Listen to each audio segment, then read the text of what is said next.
세 가지 이야기 준비했는데 하나씩 살펴보시죠. 정말로 풍정등화와 같습니다. 바른정당 대선판 지각 변동입니다. 이 대선 막바지에 바른정당의 역습, 이렇게 표현할 수도 있겠습니다. 첫 번째 뉴스입니다. 홍준표와 긴급 심야회동 14명, 집단 탈당 후 한국당에 복귀하는 것이냐, 이 14명 중 최대한 저희가 만나서 인터뷰를 해봤습니다. 들어보시죠. 오늘 홍준표 자유한국당 후보를 만나서 도와달라는 말씀도 들었고, 그리고 또 지역과 많은 또 보수를 지지하는 많은 국민들이 이제 시간이 얼마 남지 않았기 때문에 보수가 대통합을 통해서 이번 대선에서 보수의 재건을 이뤄야 된다는 요청도 있고, 그렇기 때문에 그런 뜻들을 다 오늘 얘기를 나눴고. 후보는 14명이고, 네. 후보는 문제는 제가. 김무성 대표 아닙니까? 김무성 대표는 나올 수가 없죠. 저쪽 유승민 후보 선대위원장은 그럼 안 오신 한 분이 누군지는 모르겠어요. 탈당을 하고 바로 복당을 하느냐, 지지선언만 하느냐 하는 결론이 나면은 원하는 대로 같이 함께 가자. 단 목적은 지금 좌파 정권을 막기 위해서는 보수 대연합 힘을 합쳐야 되는데 단일화는 현재 어려운 마당이니까. 아니 지금 뭐 결정된 게 아니고 후보 단일화에 대한 논의를 이제 홍준표 후보가 보수 통합을 어떻게 할 것이냐는 얘기를 들었잖아요. 그러니까 그거를 오늘 아침에 모여서. 윤태곤 실장님, 지금 이게 심상치 않은 분위기예요. 지금 14명으로 나오고 있는데 한 명 더 있다. 그게 김무성 의원이냐 이런 질문도 있었습니다만, 바른정당에서 절반가량이 떨어져 나와서 홍 후보를 지지한다. 이 선거판에 어떤 영향이 있을까요? 그런 생각인 것 같아요. 예. 이제 어제 이미 기세가 꺾였잖아요. 바른정당에서 의원들이, 장제원 의원이 내일 아침에 다시 우리가 이야기를 하고 이러지만은 아까 페이스북 글을 통해서 기정사실화를 시켜버린 거죠. 예. 회로를 끊어버린 거고, 유승민 후보만 이제 고립화시키는. 예를 들어가지고 유승민이 배신자면은 권성동 법사위원장, 김성태 의원 등은 더한 사람들인데, 그래도 니들은 그쪽하고 다르다라는 식으로 이제 잘라버리는 건데, 그러니까 두 가지 효과가 있을 것 같습니다. 김병민 의원 말씀하신 대로 어찌됐든 간에 보수의 주류, 예. 혁통, 예. 친박, 비박 할 거 없이 다 나한테로 이렇게 움직이고 있다. 이런 식이 아닐까. 그러면 이제 홍 후보는 계속 여러 차례 말씀드렸지만은 저 부분이 중도라든지 진보에는 크게 영향이 없는 것이고, 샤이 보수층, 이제 TK, PK 지역에서 끝까지 이제 최대한으로 뽑아내겠다라는 이 전략으로 간다고 볼 수밖에 없겠죠. 예. 근데 이제 실제로 유권자의 표심이 많이 움직일 것인가? 그건 제가 좀 잘 모르겠어요. 왜냐하면은 중도층을 움직이기에는, 예를 들어서 유승민 후보 본인이 움직였다면은 중도 보수 쪽까지 꽤 영향이 있을 건데, 주위의 저 의원들로서는 그쪽에 대한 소굴에 있지는 않을 것 같아 보여요. 그렇군요. 지금 박상수 교수님, 어제 문재인 캠프에서 이해찬 의원이 보수 괴멸 발언도 나오지 않았습니까? 이대로 가다가는 정말 보수를 괴멸시키려나 보다.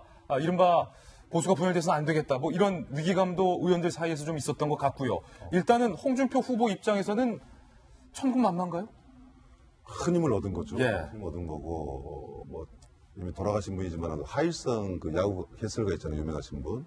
야구 몰라요 그랬잖아요. 야구 몰라요. 정말 정치 모르겠습니다. 정치 모르겠다. 아니, 정치학자가 정치 모르겠다 하면 모르겠어요. 저희들은 어떻게 됩니까? 정치학은 하겠는데 정치 예. 모르겠네요. 근데 어쨌든 이 국회의원들이 이동한 것은 국민들한테 영향을 많이 끼치고, 또 유권자한테도 심리적으로나 실질적으로 많은 영향을 끼치리라고 봅니다. 그래서 국회의원 이렇게 선거 막판에 이렇게 움직인 것은 홍준표 의원한테는 너무나 좋은 것일 것이고, 문제는 유승민 의원이 큰 타격을, 후보가 큰 타격을 받는데, 유승민 후보가 큰 타격을 받았다. 우리가 그런 이야기 했지 않습니까?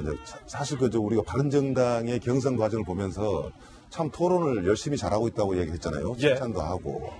그중에 남경필 지사는 만약 후보가 되면 마치 국민의당하고 합칠 것 같은 이야기를 했고, 유승민 후보가 되면 자유한국당 끌고 가서 보수를 이루겠다라고 했는데, 조그마한 기득권에 유승민 후보가 혹시 안주하지 않았느냐라는 그 아쉬움이 좀 있긴 있습니다만은 어쨌든 간에 저는 모르겠습니다. 14명 의원이 지금 자유한국당 유권자들은 너무나 좋은 담비겠지만 저런 식으로 가는 것은 좀 많이 야박하다, 아쉽다라는 생각이 들고 파장은 클 것 같아요. 이게 단순하게 유승민 후보한테도 전혀 안 좋은 거로만 오지 않을 수도 있다. 예. 오히려 역설적으로 굉장히 큰 지지가 순간적으로 갈 수도 있고 동정론이 일 수도 있다. 또 더더욱이 글쎄요.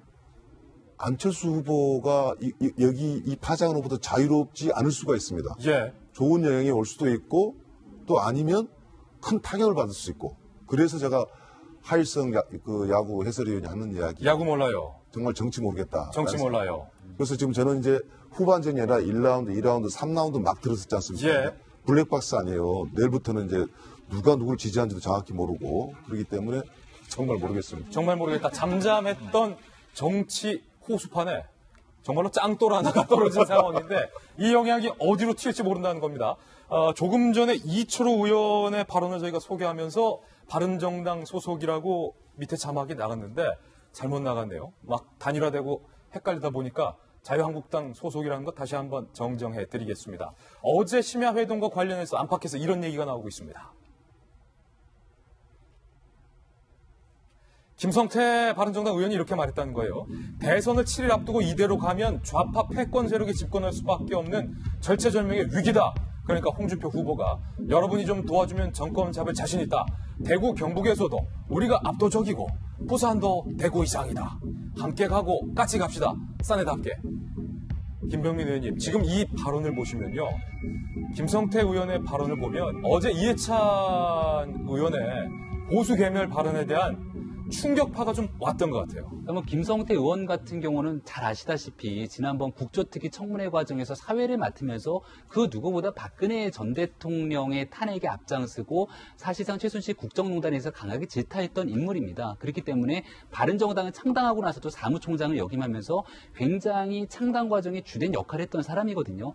그랬던 김성태 의원마저도 그러니까 굉장히 많은 인물들이 지금 어찌 보면 자유한국당으로 대통령 선거 이전에 돌아간다는 건 사실 상상하기 어려운 일이었거든요. 예. 그렇기 때문에 여러 가능성을 두고 처음에는 이제 보수 단일화에 대한 얘기도 끄집었다가 3자 후보 단일화에 대한 얘기도 끄집었다가 모든 가능성을 열어놨지만 사실상 유승민 후보가 완주의 뜻을 비치기 때문에 그 과정에 마지막 선택할 수밖에 없었던 기로에 쓰는 것들은 문재인 후보의 집권을 저지하기 위해서 우리가 할 수 있는 모든 걸 다 해보자라고 가는 겁니다.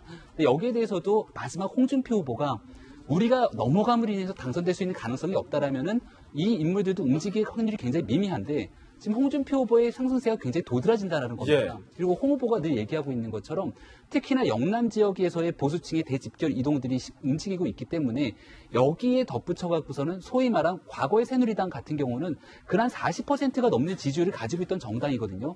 근데 그 정당이 왜 그런 지지율을 가질 수 있었냐면 굉장히 보수고 극우적인 측면의 인사들까지도 포함되어 있지만 중도 보수적이면서 개혁적인 인사들이 함께 포진해 있기 때문에 그 지지율이 가능했던 거거든요. 소위 말한 소장파 의원이라고 하는 사람들의 합류를 통해서 다시 한번 보수 재건을 꿈꿔보자라는 생각을 하는 것 같은데 아니, 이분들이 이렇게 정말로 위기감을 느끼고 있다는 거예요. 굉장한 위기감을 느끼고 있고 마지막 그렇기 때문에 이 위기감을 탈출하게 한 명분 하나가 보수 재건, 보수 개혁 아니겠습니까? 그래서 김성태 총장이 어저께 얘기한 건 홍 후보 당신 진짜 보수 개혁할 수 있겠습니까? 라고 얘기를 했고 거기에 대해서 하겠다라고 손을 잡았던 의지의 메시지를 표현한 것 같은데 아마 문재인 후보와 더불어민주당 입장에서도 이거 상황이 좀 심상치 않다라고 약간의 긴장되는 분위기가 연출되지 않나 싶습니다.